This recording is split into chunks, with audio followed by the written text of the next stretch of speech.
welcome to Reykjavik. Thank you so much. I'm very happy to be here with you.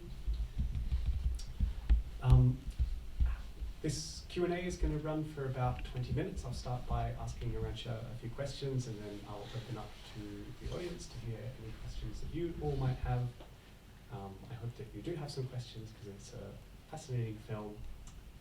I'm going to try and give you a little bit of context first as well, because for those of you who aren't familiar with Basque politics, it's maybe necessary to try and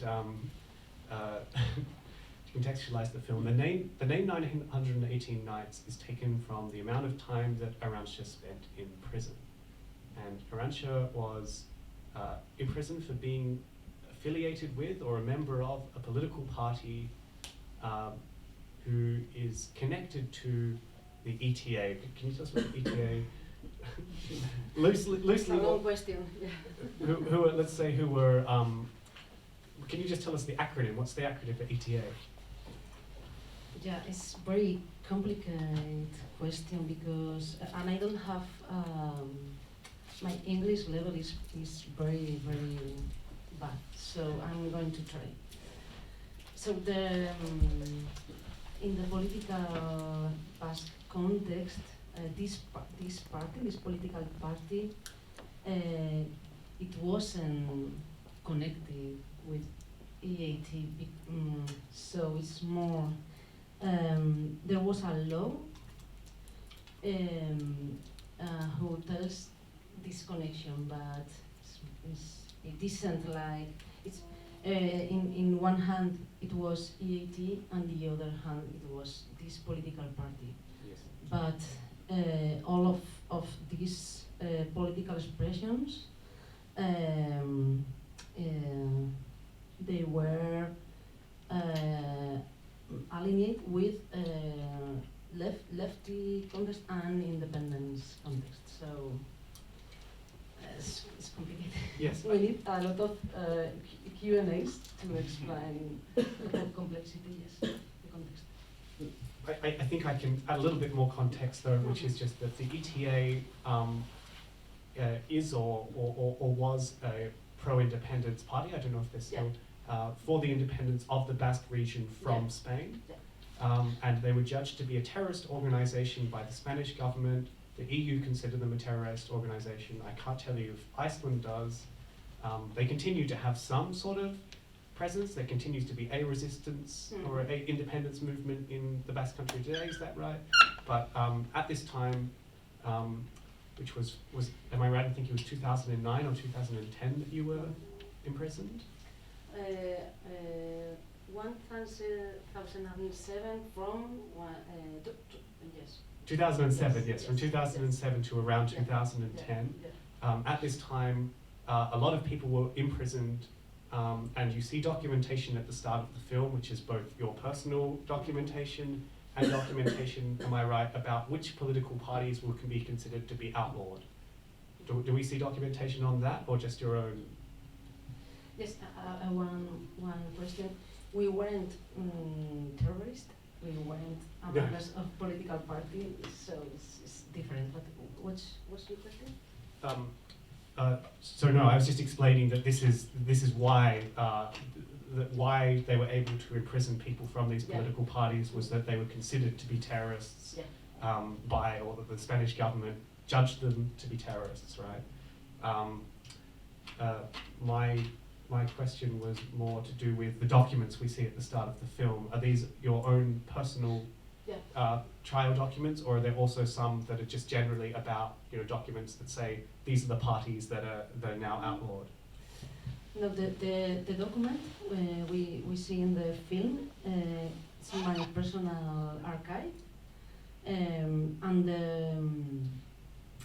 when I decided to do this film, it was when I showed this archive after 6 years, when I was out of prison, and for me it was very hard to see again this archive, because there were a lot of photographs of mine and my partners. I had a lot of letters of my friends, my family, and when I showed this all of these affects, I decided to do this film. But I stayed 2 years with these letters, with these photographs, and I was like very impressioned with this archive because it was very static, and I decided to film another images. So there are the other images in the party, the sex, the forest, and for me these other images. There are some escape, no, fugas, I don't know. Yes, because the archive, it wasn't my only reality. They were, I don't know. I'm sorry. No. Yes. I can try and add to that. We had a Q&A yesterday, so I do know a little bit. One thing we spoke about yesterday was that the film is both about remembering your time in prison, but it's about remembering the time from the present. Yeah. So some of the scenes in the film, like the sex sequence, the nightclub sequence, the zebra at the end, which is another kind of interesting moment, are sort of taken from Arantxa's life today, and then we have the documents that are filmed, taken from this archive, that are the way of remembering those events, and we don't see them in any kind of chronology. We kind of jump back and forth between the time in prison and the time from which Arantxa is remembering prison. That would be a way to explain that. Would you like to add to that? I'm going to try. And for me, when I showed this archive, for me, there were very repetitive forms in this archive. All letters have the similar structure. All these photographs were about exhibitions, about people making party or doing party, and I thought that political prisoners, there are very Stereotypes. Yes. And for me, my own experience was different.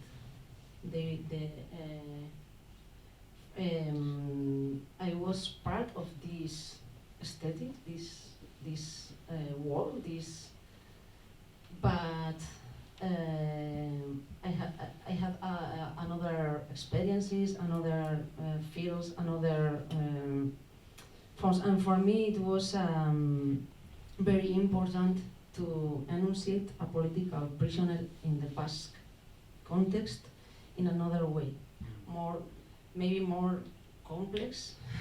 I don't know, more complex and more yes. More personal. Yeah. And this is the result of this desire to represent in another way this film. Thank you.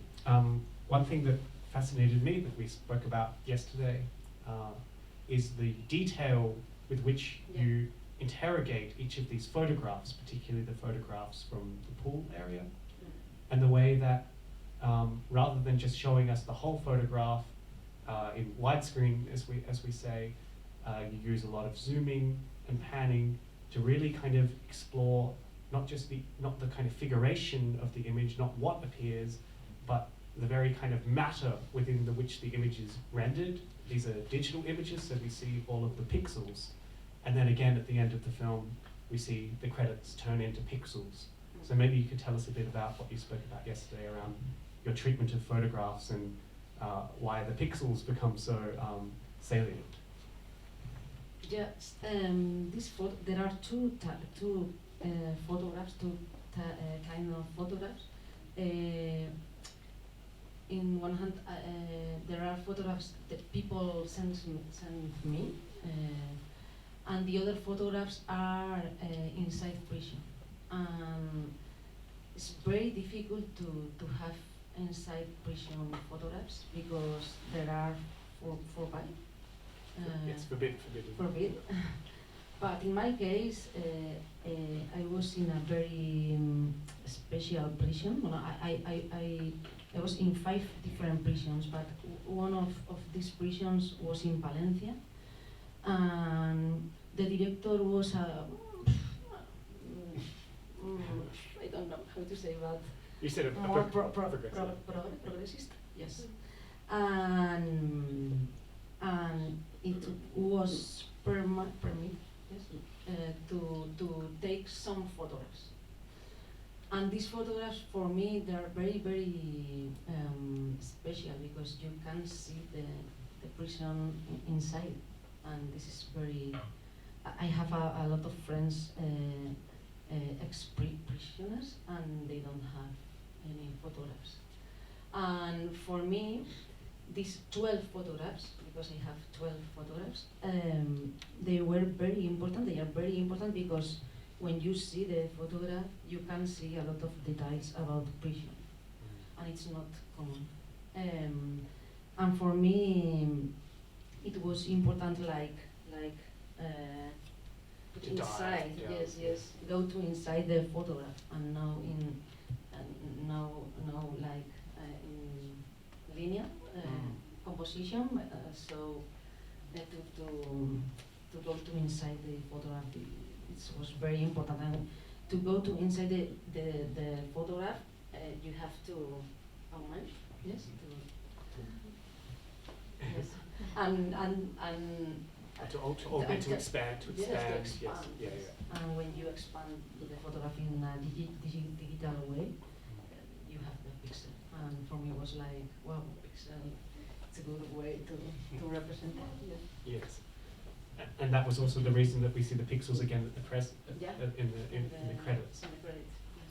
I might invite some questions from the audience since we've got a nice crowd here. Does anyone have a question for Arantxa? Please. Yeah, I would We're like not to. going to pass the mic around. If you can. Yes, no problem. You know, in the European Union today, in Spain, democracy and so on, how is it possible to sit in, well, about 3 years or even more in prison, like a dissident? And the current situation with ETA, it's Euskaria or something, yeah? Okay, is it active now, the political wing and the activists? And are you connected also with, you know, or cooperating with people in Barcelona, you know, In Catalonia. in Catalonia, yeah, Yeah. as a, you know, breaking or going away from the Kingdom of Spain? So, you know, Amnesty, didn't Amnesty help you, you know, Amnesty International, you know, Human Rights Watch? The first part, how is this possible in Spain That and is possible. European Union today?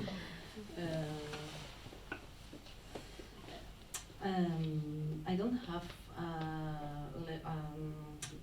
a level to explain in a good way, but maybe then we can talk more about maybe there is Spanish people here, maybe they can help me.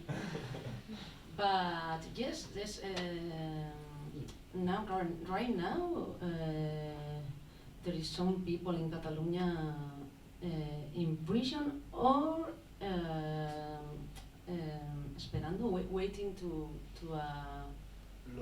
yes, Los For- invitaron. yes, for political reasons, because in Spanish constitution, yes, in the law, there is it's not legal to reivindicate independence.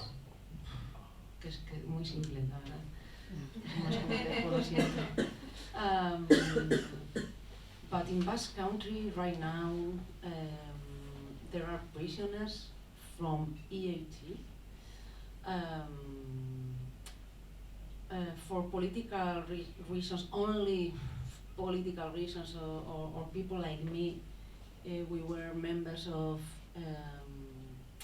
political parties or members of different kind of activism. Right now, there aren't prisoners with these reasons. But yes, and I have a lot of friends tortured 10 years ago. Very hard tortures from Spanish police. So yes, it's very complex. If you want, then we can talk more. Okay. Thank you.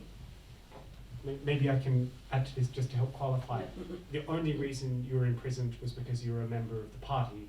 So there are currently not people that were like you that were just party members, but there are other people that were perhaps involved in other ways in the independence movement that remain in prison. We had a question over here. So thank you so much for the film.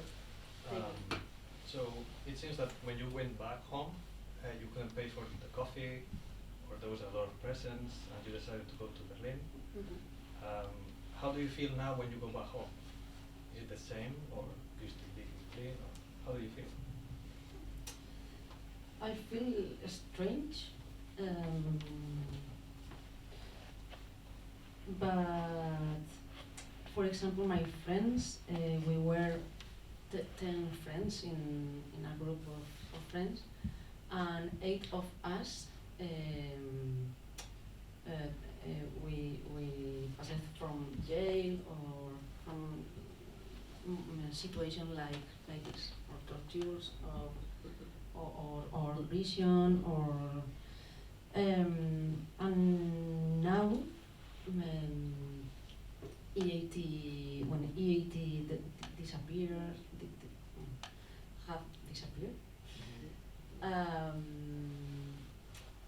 and maybe the political situation is more relaxed, yes, but I think people like me and my friends, and we don't have any space or any to talk about this, to talk how we feel, and maybe with this film I want to reivindicate, we have to we have to take care of and speak a lot about our situation, and I think in my neighborhood people don't feel very comfortable with this film, but I think they recognize. Yes.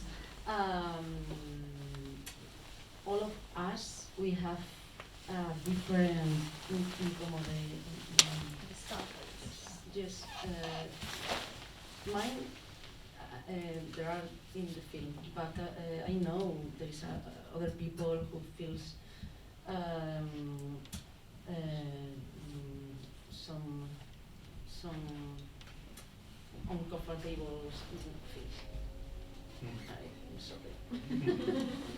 Yesterday it was Marina with me, my producer, and she helped me, but no. You've done very well. Yeah. We've got the audience for translation. So. Thank you. The puffins are telling us that this is about all we have time for today.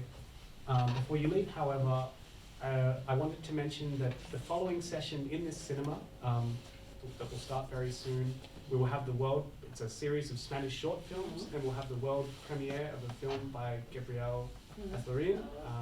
So if you have the time and would like to stay and watch that, and you haven't purchased a ticket, come and talk to me, and I'll be able to get you a ticket for free.